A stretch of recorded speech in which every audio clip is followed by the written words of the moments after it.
Hi friends, నమస్తే and welcome to Surya tunes.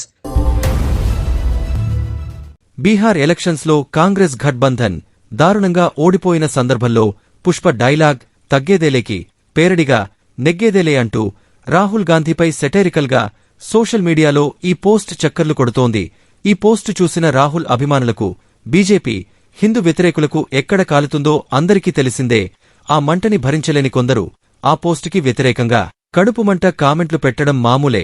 కాని ఇతనెవరో అత్తమీద కోపం దుత్తమీద చూపించినట్లు, చాయ్ అమ్ముకునే మోడీ ప్రధాని కావడం మహా అపరాధమైనట్లు, ఎంతో చదువుకున్న రాహుల్ ఓడిపోవడం భారతీయుల అజ్ఞానం, దేశానికి పెద్ద నష్టం అన్నట్లు చెబుతూ దీనికసలు ఏమాత్రం సంబంధం లేని నాయి బ్రాహ్మణ కులాన్ని చులకన చేస్తూ ఇలా కామెంట్ పెట్టాడు. పనికి మాలిన వెధవలు ఆయన్ని పప్పు అనొచ్చుగాని ఆయన ఎక్కడ చదువుకున్నాడో తెలుసా? ఆయన టీ అమ్ముకుని మాత్రం బ్రతకలేదు. గురువుల్ని మోసం చేసినోడు కాదు. పూర్వం ఒక రాజు మంగళాడికి మంత్రి పదవి ఇచ్చాడుట. ఆ కథలోలా ఉంది దేశం పరిస్థితి అంటూ బుద్ధిలేని కామెంట్ పెట్టాడు. అతని బీసీ కులవివక్ష భావజాలం ప్రకారం నాయి బ్రాహ్మణులు రాజకీయాలకు, మంత్రి పదవులకు పనికిరారని ఈ కామెంట్ చేసినట్లు తెలుస్తుంది.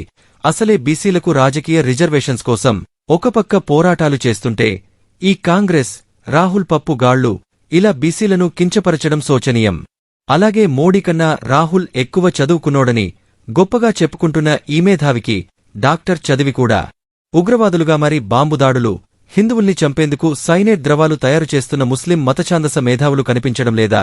చదువుకున్నోళ్లందరూ మంచోళ్లని, చదువులేనోళ్లందరూ చెడ్డోళ్లని ఏదైనా కొలమానం ఉందా?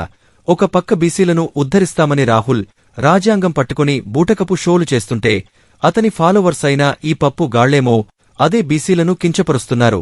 హిందువుల ప్రతి శుభ కార్యక్రమాన్ని తమ మంగళ వాయిద్యాలతో ప్రారంభించే హిందూ బంధువులు కులమత వివక్ష, వివాదాలు లేకుండా అందరికీ సమానంగా సేవ చేస్తూ స్వశక్తితో సమాజంలో సగౌరవంగా బతుకుతున్న నాయి బ్రాహ్మణులపై ఇతని పనికిమాలిన కామెంట్స్కు ఆ కులం వారు ఎలా స్పందించి బుద్ధి చెప్తారో చూడాలి మరి.